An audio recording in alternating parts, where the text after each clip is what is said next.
Hi, welcome to Mondays with Melissa. One of the questions we get asked most often is, do I need a will or a trust? The truth is, you may need one or the other, you may need both.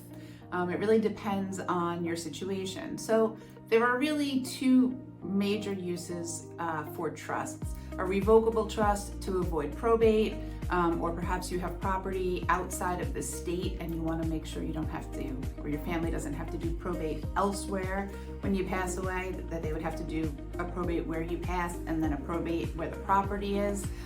So people will use a revocable trust to pass that out-of-state property easily. And people will use an irrevocable trust to do some asset protection planning for Medicaid purposes while they're alive. So you can set up both of these types of trusts, for various different reasons. But then people feel like, well, if I have a trust, then why do I need a will? And my feeling is you always should have a will, even if it's a very simple will, as kind of a fallback in case there's something that didn't make it into the trust, something you inherited after the fact, or something that you thought had a named beneficiary and it didn't.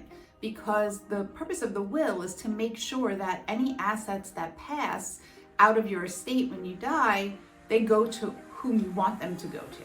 So if you don't have a will, your assets are going to pass according to statute, and it may not then necessarily go to the person or people that you want it to go to. So by having the will, you really get to dictate where your assets go. If you have a revocable trust and you've put everything into that revocable trust that you know that you own, you can have a will that simply just says, upon my passing, if there's anything in my name that doesn't have a beneficiary and is not jointly owned, I'm leaving it to my trust, and then it'll pass through the trust. So that we call a pour over will, and that basically pouring the assets over into the existing revocable trust. So sometimes it's really just used as a catch-all. Sometimes it is super, super important because when we do an irrevocable trust for Medicaid planning purposes, we may not include all of your actual beneficiaries in the trust document itself. You may choose to include only one or two beneficiaries in the trust for while you're alive, but upon your passing, you may designate additional beneficiaries or contingent beneficiaries, backup beneficiaries, maybe a charity that you don't want to necessarily have in the trust while you're alive because you don't want to have to, let's say if we needed to break the trust, you don't want to have to ask the charity to sign off on it.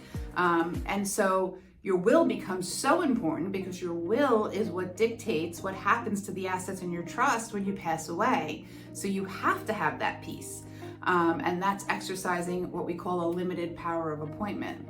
So when it comes down to it, it's really not a question of do I need a trust or a will, it's what type of trust do I need, and based on that type of trust, what is my will going to look like? So really, most times, if you're going to have a trust, you will also need to have a will. Sometimes you can just have a will on its own if you don't require a trust for other planning purposes.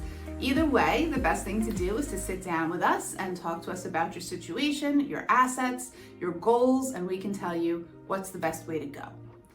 Thanks for tuning in. Come back next week for more Mondays with Melissa. Like, share, and subscribe, and we'll see you soon.